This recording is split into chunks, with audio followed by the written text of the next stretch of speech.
What do you think about some companies deciding not to hire smokers? Is it a policy that will save money and create a healthy workplace?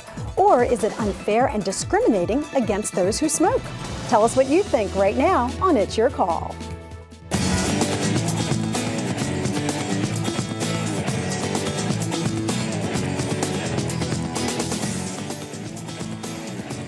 Hello, everyone. It's great to have you with us. I'm Lynn Doyle. Here's our debate for you today. Should companies be able to hire only non-smokers? A recent trend across the nation indicates that more and more businesses are telling smokers they need not apply for jobs. These companies argue that smokers have more health problems and cost more in health insurance, are not as productive as others because of all of those cigarette breaks, and that they're creating a healthier work environment with only non-smokers. But opponents say it's unfair and discriminatory, especially since smoking is still a legal activity. And they say it's a slippery slope. What's next? Not hiring obese people or people who eat nothing but red meat? There are certainly health issues there as well. As you can imagine, quite a debate awaits us, but first, we want to invite you to be part of it. You know how it works. If you want to tell us what you think, you can start emailing me right now. Here's some questions for you. Do you support a business's right to hire only non-smokers, or do you think that's unfair? Would you prefer to work for a company that keeps the smokers out? And how about as a consumer? Would you support or boycott such decisions? As I said, we want to know what you think, so go ahead and start emailing me right now. I'm at lynn@lynndoyle.net.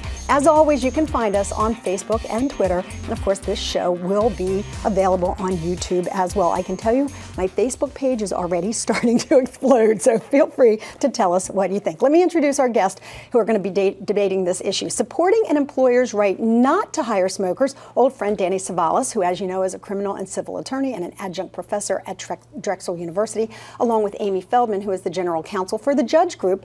It's a nationally syndicated legal correspondent, and she is also the author of the greatest titled book ever, So Sue Me, Jackass. Welcome, you guys. Good to have you here. Supporting the employees' smoking rights is Edith Pierce, who is an employment attorney and the principal of the Pierce Law Firm in Philadelphia. Joining her is Michael Homans, a labor lawyer in Philadelphia and a partner at Flaster Greenberg PC. Okay, folks, it doesn't matter whether you're a smoker or a non-smoker. This is an issue that has generated a lot of debate. I have to go to Amy because I just love the title of her book, So Sue Me, Jackass. What is the compelling reason for a company to say it does not want to hire a smoker? There is absolutely no question that it is much more expensive for businesses to hire smokers than not to hire smokers. According to the CDC, it costs a business more than $3,000 more per smoker to hire someone who smokes, both in terms of increased healthcare costs, in terms of lost productivity, as you were talking about, more days off. There's no question that businesses are hurt by hiring smokers. Okay, so with that argument on the table then, why should a firm be told who it can and cannot hire when it's money on the line? Well, it's not just money. You're talking about making a decision about a person, probably as a result of a decision that they made maybe when they were 15 or 16 years old. They decided to smoke then, and so now you're going to hold them back on their advancement in their employment because of that decision. Maybe they want to quit, but haven't had the opportunity or weren't able to. Why does that change what kind of a good employee they can be for you? The decision needs to be based on what the person can do for the employer. Choose the best person for the job to get the job done. And frankly, if there's a little bit more cost, I think you'll make that well over in productivity because you're going to get the right person for the right job. You know, I think this is amazing that the government is even proposing forcing private firms to accept smokers. This same government is the government that is hunting smokers to extinction. Taxing packs, you pay about $8 a pack. They over-regulate where you can be. You can't be in a building. Now you got to be on the street. Now you have to be down the street. This same government is saying private firms have to hire smokers. It's a little ironic to me that they would actually legislate and force private entities to accept what the government already oppresses. First, I want to challenge the numbers that Amy has given. I'm not sure about the $3,000 per employee. The health insurance costs can be higher according to the insurance companies, and there's a simple way to deal with that, which a lot of large companies do, which is have higher premiums for smokers versus non-smokers, or incentives for non-smokers and for programs to encourage them to stop smoking. So this idea that you are going to you know, and really in a time where we're talking about civil liberties, to impose a rule, which is illegal, by the way, in 30 states. So 30 of our state legislatures have decided you cannot discriminate against smokers. So clearly that's the public feeling. Public polling says we should not discriminate against smokers. And I think it's just wrong to start making, as Edith said, business-related decisions based on what somebody does in their home, alone, smoking. We're going to say, oh, if you do that at home, we're not going to hire you? And who's the government to tell me who I can and can't hire? No. I mean, I agree.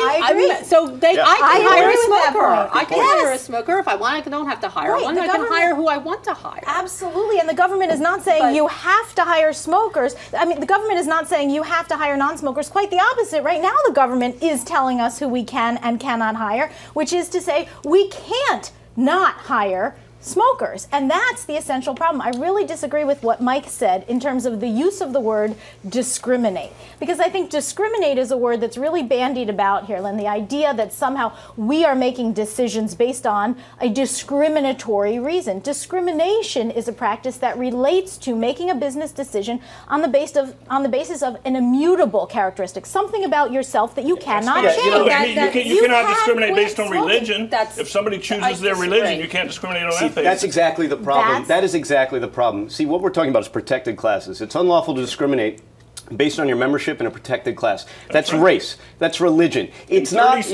membership in a group like smoking, which the only reason you're in that group is because you made some bad decisions and hung out with the wrong kids in high school and you picked up a disgusting habit. That's really what this is about. The other problem with smoking, the other problem that we have with smoking is that Amy mentioned costs.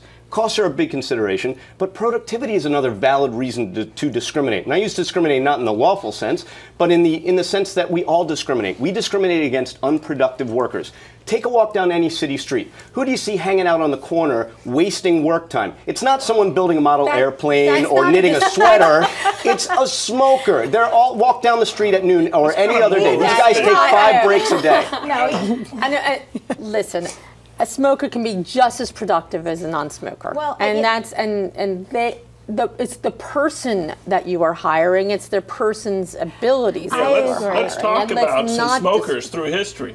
Albert Einstein, under your policy, your employer, your clients are not going to be able to hire Albert Einstein. They're not going to be able to hire Jack Kennedy. President Obama, President Roosevelt, Winston Churchill, Lucille Ball. You don't have a productivity problem with Obama and Churchill. Churchill. They were go-getters. You don't have to worry about Most them taking 5 breaks a day.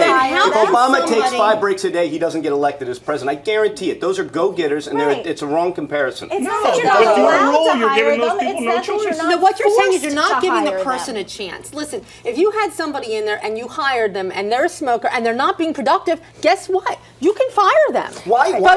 But that does not mean that you don't give somebody an opportunity to show what they can do for you. And merely to pick smoking as your end-all be-all on whether or not a person can be a productive employee, I think you're missing the boat. Here's a question that's come to us from Facebook, and it's interesting. I want to direct it to Edith and Michael. The question is, if it's a private company, why can't the company itself make a decision that it wants? Why should it be anyone else's business if someone hires and fires who it wants to? What we're saying is it can't be the sole decision. It can't be the basis. It cannot be the turning point. I mean, certainly a private employer has a right to make a decision as to who they want to hire or not hire. Look, well, let's use that conversely then. Let's say as a private employer, I was into physical fitness and I didn't want to have someone who was obese or unhealthy in that manner. Would the rules apply? Would it still be fair, or would it be discriminatory? I think there are differences in somebody who is being, who's not being hired on that basis versus somebody who's not being hired. How so? How is it different? That's the question here from Facebook. There are a couple of reasons why, and it is very different. One of the reasons is because with a smoker, you can actually point to the number of minutes per day that they spend on smoke breaks. You can point to the fact that they take, according to the CDC, who takes smoke breaks? You can control smoke breaks. How Correct. do Really? smoke I don't breaks? see a lot of people controlling them. I see a lot of them hanging out on the street corner, wasting their time. That's the employer choosing not to. You can monetize. You can have a policy. You can monetize how much time and productivity and lost time it takes because you are a smoker. But what if it took an obese person, longer to get up to the 4th floor to do the work, or from one end of the building to the other? How would you argue that point? That you hire somebody who who is obese